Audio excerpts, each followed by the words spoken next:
नमस्कार आप सभी को। मैं नेहा दैया त्रिदिशाई क्लासेस में आप सभी का स्वागत करती हूं और हम पढ़ रहे हैं CSIR CASE exam 2024 for the post of SO and ASO के लिए डिस्क्रिप्टिव पेपर जो आपका हिंदी है, जिसमें आपका टॉपिक आने वाला है सार लेखन या फिर संक्षेपण। उसी की अभ्यास श्रृंखलाएं हमने शुरू की है और आज हमारी ये जो प्रैक्टिस सेशन है या अभ्यास श्रृंखला है वो नंबर 10 है। पुरानी जो वीडियोस हैं वो चैनल पर अवेलेबल हैं। जिन लोगों ने वो नहीं देखी है वो जाकर के उसे ज़रूर देख लें। बहुत ही महत्वपूर्ण टॉपिक है ये। संक्षेपण या सार लेखन आपके ना केवल CSIR के एग्ज़ाम के लिए बल्कि उन सभी एग्ज़ाम के लिए जिनमें हिंदी पूछी जाती है और डिस्क्रिप्टिव टाइप से आपका पेपर होता है, चाहे वो आपके टीचिंग के एग्ज़ाम हैं या फिर आपके SSC के एग्ज़ाम हैं या स्टेट सिविल सर्विसेज के एग्ज़ाम हैं या फिर आपका कोई अदर एग्ज़ाम जिसमें हिंदी पूछी जाती है और गद्यांश लेखन का या संक्षेपण या प्रेसिज राइटिंग आपका टॉपिक है। उस लिहाज से आपकी क्लास बहुत महत्वपूर्ण है। तो चलिए शुरू करते हैं अपनी क्लास। सबसे पहले माँ सरस्वती को नमन करते हुए ओम सरस्वती नमस्तुभ्यं वरदे काम्य रूपिणी विद्या आरंभम करिष्यामि सिद्धिर्भवतु मे सदा। हे माँ सरस्वती, हम आपको नमन करते हुए, आपको नमस्कार करते हुए अपना अध्ययन शुरू करने जा रहे हैं। हम पर अपनी कृपा दृष्टि, अपना आशीर्वाद बनाए रखना। जिन लोगों ने अभी तक त्रिदिशाई क्लासेस के चैनल को सब्सक्राइब नहीं किया है वो लोग चैनल को सब्सक्राइब कर लीजिए, बेल आइकन को प्रेस कर लीजिए, ठीक है, ताकि जो भी नई वीडियोस हम बनाएं वो आप तक पहुंच सके। तो चलिए शुरू करते हैं अपनी क्लास। और वीडियो पसंद आए तो लाइक कीजिए, कमेंट कीजिए, शेयर कीजिए और कोई डाउट है तो कमेंट सेक्शन आप लोगों के लिए खुला है। कोई क्वेरी है आप लोगों की या आप कोई फीडबैक या सजेशन देना चाहते हैं तब भी आप लोगों के लिए कमेंट सेक्शन खुला हुआ है। आप बहुत आराम से वहाँ पर कमेंट कर सकते हैं। मैं आप लोगों का जवाब देने का ज़रूर प्रयास करूँगी। तो चलिए, आज है हमारी संक्षेपण की अभ्यास श्रृंखला नंबर 10। एक अभ्यास श्रृंखला में हम 3 कुल मिलाकर के गद्यांश करते हैं। 2 मैं आपको क्लास में सोल्व करवाती हूँ और 1 गद्यांश आप लोगों को प्रैक्टिस के लिए दिया जाता है, ठीक है। तो जिन लोगों ने वो पुरानी क्लासेस नहीं देखी हैं वो ज़रूर देख ले। और जो गद्यांश जो प्रैक्टिस के लिए दिया जाता है उसका आंसर आपको टेलीग्राम चैनल पर मिल जाता है, आप वहाँ से उसे देख सकते हैं। संक्षिप्तीकरण या फिर सार लेखन प्रेसिज राइटिंग के नाम से आपके सिलेबस में एक टॉपिक है जो 30 नंबर का पूछा जाएगा। पार्ट 1 ये है हमारा। पार्ट 1 मैंने इसलिए लिखा है क्योंकि 3 ही टॉपिक हैं आपके। तो पहला हो गया आपका संक्षिप्तीकरण या सार लेखन, सेकंड हो गया आपका पत्र लेखन या एप्लीकेशन राइटिंग वाला जो भी है, ठीक है, लेटर या एप्लीकेशन राइटिंग होगा एक, और इसके बाद में ऐसे राइटिंग जो सबसे बड़ा टॉपिक है और ज़्यादा नंबर गेन करने वाला भी है। तो ये क्वेश्चन आपका आएगा 30 नंबर का और एक ही प्रश्न आप लोगों से पूछा जाएगा। तो बहुत ईजी टास्क है इससे नंबर गेन करना। तो चलिए शुरू करते हैं हम। आदर्श सार लेखन। तो आदर्श सार लेखन या संक्षेपण के लिए कुछ महत्वपूर्ण पॉइंट हैं जो मैं आप लोगों को हर क्लास में बताती हूँ। जो लोग नए आए हैं उनके लिए भी एक रिवीजन की तरह काम करेगा और आप लोगों के लिए भी एक रिवीजन ही हो जाएगा और जो नए लोग हैं उनके लिए थोड़ी सी ज्ञानवर्धक हो जाएगी ये चीज़ें। तो चलिए देखते हैं। तो सबसे पहले आपका जो गद्यांश होगा उसमें एक पूर्णता होनी चाहिए, यानी जब आपके गद्यांश का कोई सार पढ़े या संक्षेपण पढ़े तो एग्जामिनर को ये लगे कि उसको दोबारा गद्यांश पढ़ने की ज़रूरत नहीं है। आपका जो संक्षेपण है या सार लेखन है वो पढ़ कर के ही उन्हें केंद्रीय भाव जो है वो समझ में आ जाए, ठीक है, कि क्या कहा गया है। दोबारा उसको पूरा गद्यांश पढ़ने की ज़रूरत महसूस ना हो। दूसरी बात है संक्षिप्तता होनी चाहिए। आपका संक्षेपण हमेशा संक्षिप्त होना चाहिए। कितना संक्षिप्त होना चाहिए? 1/3 होना चाहिए। फॉर एग्जाम्पल अगर 150 वर्ड का कोई गद्यांश दिया है तो उसका 1/3 का मतलब हो गया कि आपको 50 वर्ड्स लिमिट के अंदर उसको ख़त्म कर देना है, या फिर जैसा भी आपके एग्ज़ाम में आपसे डिमांड की जाए। सपोज इसका 75 वर्ड में पूछा गया है या 30 शब्दों में पूछा गया है, 40 शब्दों में या 30 से 40 शब्द कहीं कहीं लिखे रहते हैं। तो जितनी भी आपसे डिमांड की जाए उस हिसाब से इसका आंसर लिख सकते हैं, संक्षेपण कर सकते हैं। लेकिन कुल मिलाकर के आपका जो संक्षेपण हो वो क्या होना चाहिए? उसमें एक संक्षिप्तता होनी चाहिए। तीसरी बात है उसमें एक स्पष्टता होनी चाहिए। क्या होना चाहिए? आप जो भी लिखें उसमें एक स्पष्टता दिखनी चाहिए। ये नहीं है कि कहीं से भी कहीं आप सेंटेंस उठा करके जोड़ रहे हैं, तो वैसा आप लोगों को नहीं लिखना है। आप जो भी लिखें स्पष्ट दिखना चाहिए, स्पष्ट समझ में आना चाहिए। सबसे महत्वपूर्ण बात है शीर्षक। ठीक है, शीर्षक आपका क्या होना चाहिए? आकर्षक होना चाहिए, साथ ही छोटा होना चाहिए। और नंबर 3 बात इसके लिए महत्वपूर्ण ये है कि केंद्रीय भाव को स्पष्ट करता हुआ आपका शीर्षक होना चाहिए। नंबर 5 है मौलिक रचना। आप जो भी लिख रहे हैं, ठीक है, वो क्या होनी चाहिए? एक मौलिक रचना की तरह होना चाहिए। जो गद्यांश में दिया है उसी भाव के अनुसार आपको अपना संक्षेपण लिखना है। ये नहीं है कि आप अपने हिसाब से अपने विचार वहाँ पर प्रस्तुत करने लग जाएं, ऐसा आपको नहीं करना है। अपनी भाषा का प्रयोग आप कर सकते हैं, लेकिन विचार वही होंगे जो गद्यांश में दिए गए हैं। इसका आप बहुत ध्यान रखें। और नंबर 6 पे है भाषा। आपकी भाषा सरल होनी चाहिए, साथ ही कई सारे सरल वाक्यों की जगह पे आप संयुक्त या मिश्रित वाक्यों का प्रयोग करें, ताकि गागर में सागर भरने की कला आपके अंदर समाहित हो सके। वाक्यांश के लिए शब्दों का प्रयोग अगर आप कर सकते हैं तो उनका प्रयोग करने की कोशिश कीजिए, लेकिन भाषा आपकी फिर भी क्या होनी चाहिए? सरल होनी चाहिए। वहाँ पर ज़्यादा पांडित्य प्रदर्शन अपनी कला का करने की ज़रूरत नहीं है। तो चलिए, हो गया आप लोगों का जो रिवाइज मेन पॉइंट थे। अब बात कर लेते हैं गद्यांश की। तो जैसा कि हमारा नियम है, आप लोगों को क्या करना है, और ये आप लोगों को भी आना चाहिए कि सबसे पहले क्या करना है, गद्यांश की एक रीडिंग करनी है। एक रीडिंग करने के बाद भी अगर आपको गद्यांश नहीं समझ में आता तो सेकंड रीडिंग करनी है। सेकंड रीडिंग करते टाइम पे जो आप लोग को लगे कि ये महत्वपूर्ण पंक्तियां हैं, महत्वपूर्ण लाइनें हैं, उनको आप अंडरलाइन कीजिए या हाईलाइट करके लिख लीजिए। फिर उसके बाद में फिर भी अगर आपको लग रहा है कि कुछ चीज़ें छूट रही हैं तो आप तीसरी रीडिंग ले सकते हैं, ठीक है। और फिर आप उसके हिसाब से जो आपका टाइटल है, जो आपका भाव है, मेरे ख्याल से 2 या 3 रीडिंग सफिशिएंट होती है ये आप लोगों को समझ में आने के लिए कि इसमें क्या पूछा गया है। तो चलिए देखते हैं पहला गद्यांश। मनुष्यता के ऊपर की स्थिति को अपना लक्ष्य बनाने में प्राय मनुष्य देवता की पाषाण प्रतिमा बनकर रह जाता है, और इसके विपरीत मनुष्यता के नीचे उतरना पशु की श्रेणी में आता है। एक स्थिति मनुष्य के ऊपर होने पर भी निष्क्रिय है और दूसरी इससे नीचे होने के कारण मनुष्यता का कलंक है। अतः दोनों ही स्थितियों में मनुष्य का पूर्ण विकास संभव नहीं। हमारे समाज में अपने स्वार्थ के कारण पुरुष मनुष्यता का कलंक है और स्त्री अपनी अज्ञान में निष्पन्द सहिष्णुता के कारण पाषाण सी उपेक्षणीय है। दोनों के मनुष्यत्व युक्त मनुष्य हो जाने से ही जीवन की कला विकास पा सकेगी। ठीक है, ये यहाँ पे है, जिसका ध्येय मनुष्य की सहानुभूति, सक्रियता, स्नेह आदि गुणों को अधिक व्यापक बना देता है। जीवन को विकृत न बनाकर उसे सुंदर और उपयोगी रूप देने के इच्छुक हो, अपने सिद्धांतों से संबंध रखने वाली अंतर्मुखी तथा उन सिद्धांतों के सक्रिय रूप से संबंध रखने वाली बहिर्मुखी शक्तियों का पूर्ण विकास की सुविधाएं देनी पड़ेंगी। शक्तियों को पूर्ण विकास की सुविधाएं देनी पड़ेंगी। जीवन का चिन्ह केवल काल्पनिक स्वर्ग में विचरण नहीं है, किंतु संसार के कंटका किरण पथ को प्रशस्त बनाना भी है। ठीक है, इतना आप लोगों को समझ में आया होगा। आप लोगों को क्या करना है, वीडियो को पॉज करना है और एक बारी खुद से इसका जो महत्वपूर्ण पंक्तियां हैं वो आप लोगों को लिखने का प्रयास करना है। या फिर दूसरा ऑप्शन आप लोगों के लिए ये है कि इसका स्क्रीनशॉट ले लीजिए। स्क्रीनशॉट लेने के बाद में आप तब भी इसकी प्रैक्टिस कर सकते हैं और बाद के लिए इनको रख सकते हैं। अगर आप चाहेंगे तो मैं इन सभी की PDF, अभी मैं केवल एक की जो प्रैक्टिस के लिए दिया जाता है उसकी PDF आप लोगों को देती हूँ। अगर आप लोग डिमांड करेंगे या आप लोगों की इच्छा होगी तो आप मुझे कमेंट सेक्शन में बता सकते हैं कि इनकी टोटल जितनी भी PDF होंगी वो मैं आप लोगों को अवेलेबल करा दूंगी, तो आप आराम से वहाँ से भी इनको करके देख सकते हैं। ठीक है, अब बात आती है कि अब महत्वपूर्ण लाइनें यहाँ पर क्या हैं, कौन कौन सी पंक्तियाँ यहाँ पर हमें महत्वपूर्ण लग रही हैं। तो मनुष्यता के ऊपर स्थिति को अपना लक्ष्य बनाने में प्राय मनुष्य देवता की पाषाण प्रतिमा बनकर रह जाता है।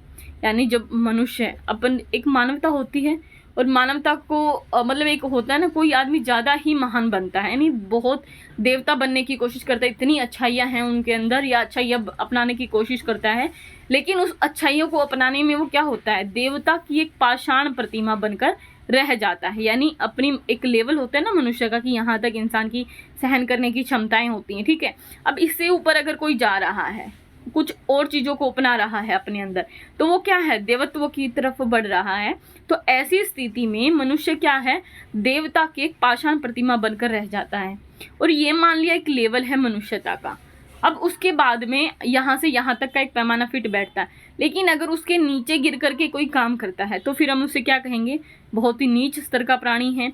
उसका मतलब ये है कि इसके विपरीत मनुष्यता के नीचे उतरना किसकी श्रेणी में आ जाता है, पशु की श्रेणी में आ जाता है। एक स्थिति मनुष्य के ऊपर होने पर भी निष्क्रिय है, ठीक है, यानी एक स्थिति क्या कहती है, अगर आप इससे ऊपर हो जाते हो तो भी ये निष्क्रिय है, और दूसरी अगर नीचे हो जाते हैं, यानी एक स्थिति के जब आप नीचे चले जाते हो तो क्या कहा जाता है, ये मनुष्यता का एक कलंक है। अतः दोनों ही स्थितियों में मनुष्य का पूर्ण विकास संभव नहीं है, यानी ना तो मनुष्य अपना विकास तब कर सकता है जब वो देवत्व की तरफ बढ़ रहा है या बहुत अच्छा बन रहा है, ना ही वो उस स्थिति में ज़्यादा अच्छा हो सकता है या उसका विकास हो सकता है जब वो एक दिए गए पैमाने से नीचे चला जाता है और मनुष्यता के लिए एक कलंक बन जाता है। हमारे समाज में अपने स्वार्थ के कारण पुरुष क्या है, मनुष्यता का कलंक है। जैसे कोई व्यक्ति बहुत ज़्यादा स्वार्थी होता है तो उसको हम क्या कहते हैं कि ये तो मनुष्यता के ऊपर क्या है, एक कलंक है, इंसानियत तो इसमें बची ही नहीं है। तो इसीलिए ऐसी स्थिति में दोनों ही जो स्थितियां हैं उसके लिए हानिकारक हैं। हमारे समाज में स्त्री जो है अपनी अज्ञान, यहाँ पे पुरुष का हमें पता चल गया कि पुरुष क्या है, स्वार्थ के कारण, और स्त्री अपनी अज्ञान में निष्पन्द सहिष्णुता के कारण पाषाण सी उपेक्षणीय है। और ऐसे ही स्त्री अगर अज्ञानी है, ठीक है, या फिर वो अपनी निष्पन्द मतलब जिसमें कोई मतलब क्या कह सकते हैं उसको, एकदम निर्जान सा होकर के जो लेट जाता है, ठीक है, या जिसमें कोई स्पंदन नहीं है, कोई धड़कन नहीं है, कोई मूवमेंट नहीं है, और वैसे वो सब चीज़ें अगर सहन करती जा रही है, उसके कारण वो भी कैसी हो जाती है, पाषाण सी उपेक्षणीय, यानी पत्थर सी उपेक्षणीय हो जाती हैं। दोनों के मनुष्यत्व युक्त मनुष्य हो जाने से ही, दोनों में क्या होना चाहिए, मनुष्य तत्व होना चाहिए, युक्त मनुष्य हो जाने से ही जीवन की कला विकास पा सकेगी, ठीक है, जीवन की कला विकास पा सकेगी, जिसका ध्येय मनुष्य की सहानुभूति होगा। ध्येय क्या है, मनुष्य की सहानुभूति, यहाँ पे देखना ध्यान से, इंपॉर्टेंट लाइन है, जिसका ध्येय मनुष्य की सहानुभूति है, सक्रियता है, स्नेह आदि गुणों को अधिक व्यापक बना देता है। जीवन को विकृत न बनाकर उसे सुंदर और उपयोगी रूप देने के इच्छुक हों, अपने सिद्धांतों से संबंध रखने वाली अंतर्मुखी और सिद्धांतों के सक्रिय रूप से संबंध रखने वाली बहिर्मुखी जो शक्तियां हैं, उनको पूर्ण विकास की सुविधाएं देनी पड़ेंगी, ठीक है। और जीवन का चिन्ह केवल काल्पनिक स्वर्ग में विचरण करना नहीं है, बल्कि जो संसार का कटीला जो रास्ता है, कंटकाकीर्ण पथ है, कांटों से भरा हुआ जो पथ है, उसको प्रशस्त बनाना है, उसको आगे बढ़ाना है, ठीक है। इतना आप लोगों को समझ में आ गया हो कि ये किसके बारे में बात की जा रही है, मनुष्यता के ऊपर बात की जा रही है, यानी मनुष्यता का लक्ष्य क्या होगा या मानव जीवन का लक्ष्य क्या है। इतना आप लोगों को समझ में आ गया कि मनुष्यता अगर चाहिए है या मनुष्य के जीवन के कुछ लक्ष्य हैं, उसको बनाने के लिए आपको क्या क्या करना होगा या क्या स्थिति हो सकती है, उसके बारे में है। तो हमारा शीर्षक हो सकता है मनुष्य जीवन की का लक्ष्य या फिर मनुष्यता का लक्ष्य, ठीक है, क्योंकि मनुष्य के बारे में है, या फिर इसका हो सकता है मनुष्यता का लक्ष्य। संक्षेपण क्या है, मनुष्य होने के अतिरिक्त दो मनुष्य की स्थितियां और होती हैं। एक होती है देवत्व की जो निष्क्रिय होती है, और पशुत्व की जो ग्रहित है, मतलब ग्रहित है, मतलब इसको कह सकते हैं बहुत ही निचले वाला स्तर है। पुरुष की जो स्वार्थी वृत्ति होती है और नारी को अज्ञान जनित सहिष्णुता मनुष्यता के नीचे ले जाती है। अगर कोई ऐसी महिला है जो अज्ञान में जी रही है और उस अज्ञानता के कारण ही सहिष्णु है, सब चीज़ों को बर्दाश्त कर रही है, सहन कर रही है, तब भी वो क्या है, मनुष्यता के नीचे की स्थिति है, जिसको अपने अधिकारों का ज्ञान नहीं है, जिसको अपना हक नहीं समझ में आता है, जो बेकार में अत्याचार झेलती जा रही है। तो ऐसी स्थिति क्या है, ये मनुष्यता के नीचे है। मनुष्य जीवन का लक्ष्य क्या है, प्रेम और सहानुभूति है। काल्पनिक स्वर्ग और दुर्गम पथ दोनों के मिलन से ही जीवन होना सार्थक होता है। काल्पनिक स्वर्ग भले ही है और दुर्गम पथ दोनों ही होते हैं, कंटकापूर्ण पथ ये बताया था ना यहाँ पे। तो अगर इसके लिए आपको यहाँ पे जैसे मैंने कुछ शब्द लिखे हैं अपनी तरफ से, अगर आपके पास में शब्द कम पड़ जाते हैं या आपको नहीं समझ में आ रहा है एग्जाम टाइम पे, क्योंकि आप लोगों के पास में एक प्रेशर होता है, ऐसी स्थिति में क्या करना है, आपको पढ़ के उसका जो सार निकल करके आता है उसे अपने शब्दों में लिखना है। और जब आप अपने शब्दों में लिखेंगे तो बहुत ही अलग तरीके से आप उसको लिख सकते हो। अपने शब्दों में लिखने का मतलब होता है कि अपनी भाषा में आप लिख रहे हैं। तो हो सकता है आपके पास में ऐसे शब्द ना हो, तो ऐसा नहीं है कि आप गद्यांश से शब्द नहीं उठा सकते हो, गद्यांश से शब्द उठा सकते हो, लेकिन लाइनों को कॉपी करने से बचना है। इस बात का आप खास ख्याल रखिए। 30 नंबर आप लोगों को मिल रहे हैं तो वो ऐसे फ्री के नंबर तो आपको नहीं दे सकते हैं। इतना कॉमन सेंस आप लोग एग्जाम में यूज जरूर करें और एकदम डिक्टो वहाँ की जो लाइनें हैं ना उसको उतार के मत आ जाना, या फिर जो लोग आपसे कहें कि अगर नहीं कुछ समझ में आ रहा है तो जो गद्यांश की लाइनें हैं उनको उठा दे के रख देना, क्या फ़ायदा होगा उनका। थोड़ा सा दिमाग इस्तेमाल करना और दिमाग इस्तेमाल करके अपने शब्दों में उनको लिखने का भरसक प्रयास करना, ताकि आप आराम से उस स्थिति से निकल जाएं और अच्छे नंबर प्राप्त कर सकें। तो काल्पनिक स्वर्ग और दुर्गम पथ दोनों के मिलन से ही जीवन होना सार्थक होता है। अब बात करते हैं अगले पर। अब आप लोग ये देख रही होंगे कि मैंने जो गद्यांशों का जो शब्द सीमा है वो बढ़ा दी है। अब थोड़े बड़े गद्यांश आप लोगों को देखने को मिल रहे हैं, तो इसीलिए आप लोगों को भी थोड़ा ध्यान से इनको पढ़ना है, ठीक है। तो चलते हैं अगले गद्यांश की तरफ में। अगला गद्यांश कहता है, वास्तव में हमारी कठिनाइयों का कारण हमारी एकांगी शिक्षा, सदियों की राजनीतिक पराधीनता के कारण पश्चिमी विचार, दर्शन तथा साहित्य की दास्तां है। तो हमारी कठिनाइयों का मुख्य कारण क्या है? एकांगी शिक्षा है, सदियों की राजनीतिक स्वाधीनता है, जिसके कारण जो पश्चिमी विचार हैं और दर्शन और साहित्य की दास्तां है, ठीक है। साधारणतः हमारा बुद्धिजीवी युवक जो सभ्यता से या संस्कृति से बाहर प्रभावित है, यानी हमारा जो बुद्धिजीवी युवक है जो अपनी सभ्यता से या संस्कृति से ना प्रभावित होकर के किसी और संस्कृति से प्रभावित है और अपने देश के विराट इन भंडारों से प्राय अपरिचित है, यह समझा जाता है कि भारतवर्ष की समस्त आध्यात्मिकता तथा दर्शन पिछली सामंती परिस्थितियों का प्रकाशन मात्र है, ठीक है। ये इतना समझ में आप लोगों को आ गया होगा। ये था यहाँ पे लिखा हुआ है, ये थोड़े टाइपिंग एरर, वही हिंदी लिखने में बहुत मुश्किल आती है। तथा दर्शन पिछली सामंती परिस्थितियों का प्रकाशन मात्र है, जिसकी इस युग में कोई उपयोगिता नहीं रह गई है। इसके बाद में है, वह सोचता है कि इस युग के क्या है, वह सोचता है कि इस युग के विज्ञान, दर्शन तथा मनोविज्ञान ने जीवन के प्रति, यहाँ पे भी देखो, यहाँ पे भी एक एरर है, मनोविज्ञान ने जीवन, आप लोग अपनी कॉपी में जब इसको लिखो तो थोड़ा ध्यान रखना, ने जीवन के प्रति मानव के दृष्टिकोण का एक ऐसा आमूल परिवर्तन कर दिया है कि हमारी विकास परिस्थितियों से उद्भूत चेतना ही मानव जीवन का नवीन दर्शन बन सकती है और आध्यात्मिकता का नोट केवल हमारे अतीत का गौरवगान है। किंतु इसमें तथ्य इतना ही है कि पदार्थ विज्ञान द्वारा हमने केवल चेतना के निम्नतम भौतिक धरातल पर ही प्रकाश डाला है और उसके फलस्वरूप अपनी भौतिक परिस्थितियों को वाष्प, विद्युत आदि का संजीवन मिलाकर अधिक सक्रिय बना दिया है। वाष्प नहीं है, ये वाष्प आएगा, ठीक है। वाष्प, विद्युत आदि का संजीवन मिलाकर अधिक सक्रिय बना दिया है और जिसमें नवीन रूप से सामंजस्य स्थापित करने के लिए इस युग के राजनीतिक आर्थिक आंदोलनों का प्रादुर्भाव हुआ है। किंतु परिस्थितियों की सक्रियता के अनुपात में हमारे मन और चेतना के सापेक्ष स्तर प्रबुद्ध तथा अंतःसंगठित न हो सकने के कारण इस युग के राजनीतिक आर्थिक संघर्ष मानव सभ्यता को अभ्युदय की ओर ले जाने की ओर अग्रसर करने में सफल हो सके हैं और संहार के बाद निर्माण के आशाप्रद सिद्धांतों को भी एटम बम के भयानक आविर्भाव ने जैसे एक बार ही धाराशाही कर दिया है। उम्मीद है एक बार की रीडिंग में आपको कुछ पंक्तियां तो समझ में आई होंगी। मैं ऐसा नहीं कह रही हूँ कि बिल्कुल आपको समझ में आ गया होगा, लेकिन इतना आप लोगों को समझ में आ गया होगा कि ये जो पंक्तियां हैं वो किसके बारे में कह रहे हैं, कुछ पाश्चात्य चीज़ों के बारे में कह रहे हैं, मानव के एक भौतिकतावादी दौर के बारे में बातें कर रही हैं, ठीक है। उसकी सीमाएं क्या रही हैं और उसका अंत कहाँ हुआ, परिणति कहाँ जाकर उसकी हुई है, ये उसके बारे में बात कही जा रही है। फिर से हम यहाँ पे पढ़ेंगे, वास्तव में हमारी कठिनाइयों का कारण क्या है? एकांगी शिक्षा है, सदियों की राजनीतिक स्वाधीनता के कारण जो पश्चिमी विचार, दर्शन और साहित्य की दास्तां है। हमारी जो युवा हैं, ठीक है, यानी भारत का जो युवा है वो अपनी जो आध्यात्मिक संस्कृति है या दर्शन है उनके बजाय वो कहाँ पर बाहर की संस्कृति से ज़्यादा प्रभावित है और जो आज भारत की समस्त आध्यात्मिकता और दर्शन है वो पिछली कुछ सामंती परिस्थितियों का प्रकाशन मात्र है, जिसकी इस युग में कोई उपयोगिता नहीं रह गई है, वो ऐसा समझता है।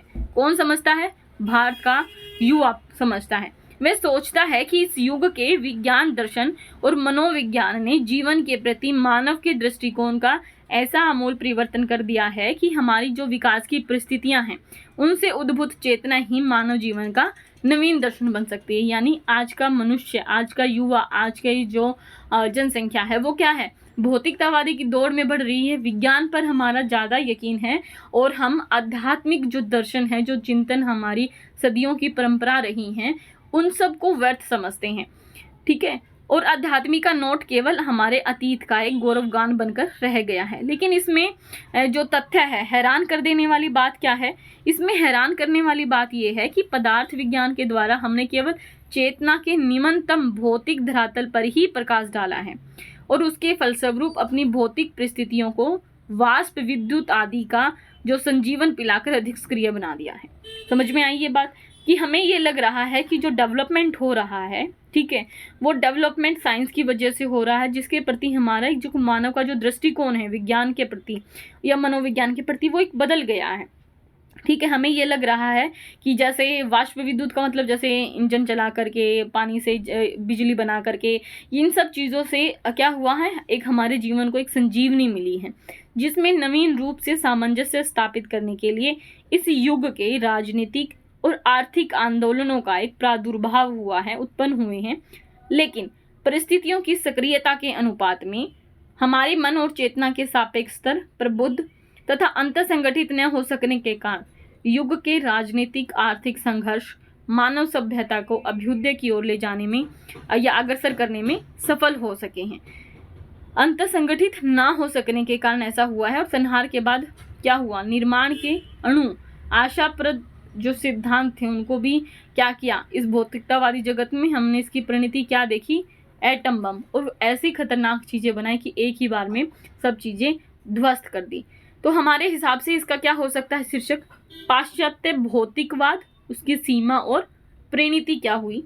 एकांगी शिक्षा के परिणाम स्वरूप बुद्धिजीवी युवा वर्ग पाश्चात्य सभ्यता संस्कृति को जीवन विकास की नवीन दृष्टि मानता है और भारत के अध्यात्म विज्ञान एवं दर्शन को सामंती दृष्टि की उपज कहकर नकार देता है। लेकिन पदार्थ विज्ञान की सीमा चेतना का निम्नतम भौतिक धरातल है।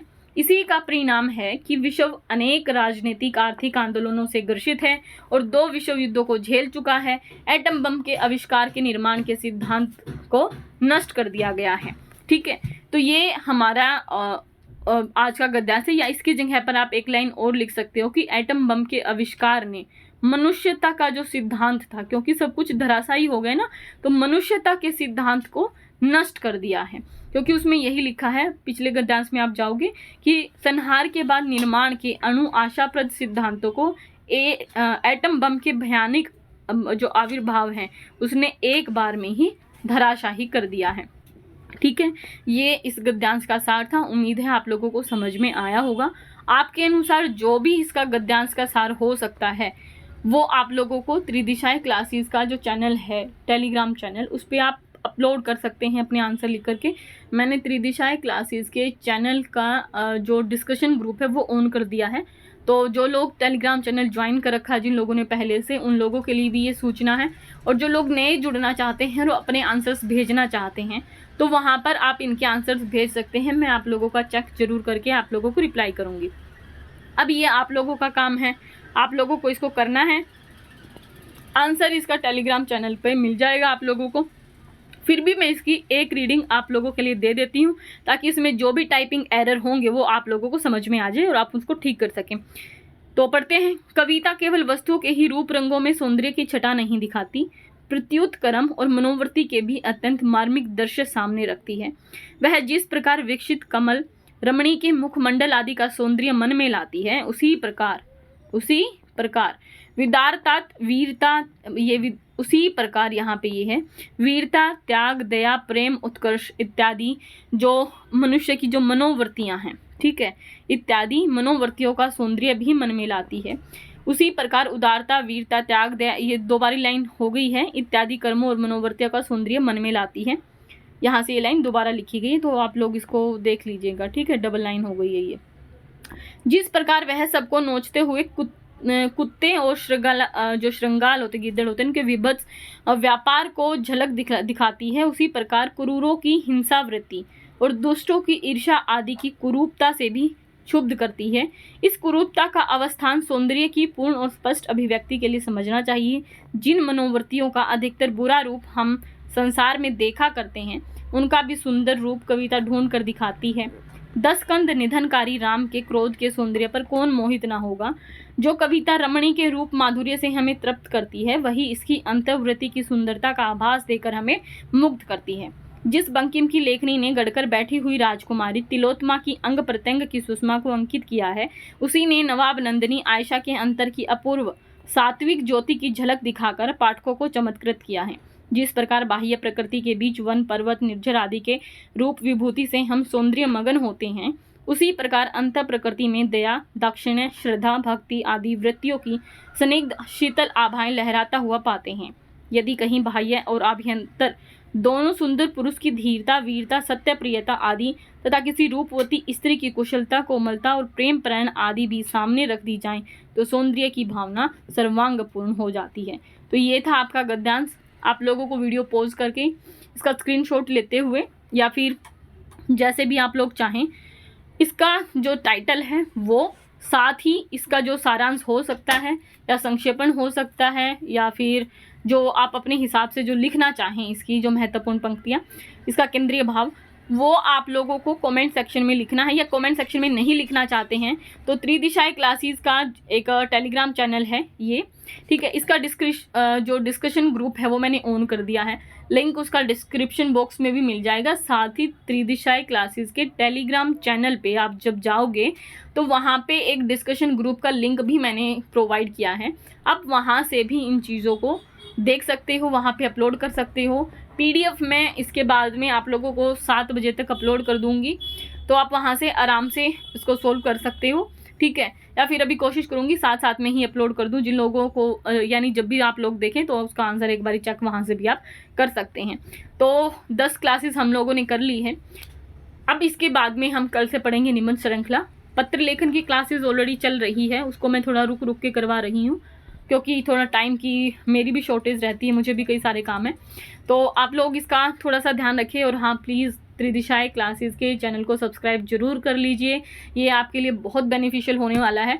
और जो तैयारी आप कई सारे जो इंस्टीट्यूट्स हैं वो आपको पैसा लेकर के तैयारी करवाएंगे, ठीक है, और हो सकता है आधे से ज़्यादा तो बेवकूफ़ बनाने का भी काम करते हैं, वो यहाँ पर आपको फ्री ऑफ कॉस्ट में मैं आप लोगों को प्रोवाइड कर रही हूँ। तो मैं आप लोगों से यही अपेक्षा कर सकती हूँ कि आप लोग मुझे मोटिवेट करने के लिए लाइक कीजिए, कमेंट कीजिए और चैनल को सब्सक्राइब करें, शेयर कीजिए अपने दोस्तों को। कम से कम 1000 सब्सक्राइबर तो मेरे करवा ही दीजिए, ताकि मैं भी मोटिवेट रहूं और आप लोगों के लिए अच्छी अच्छी चीज़ें प्रस्तुत कर पाऊं।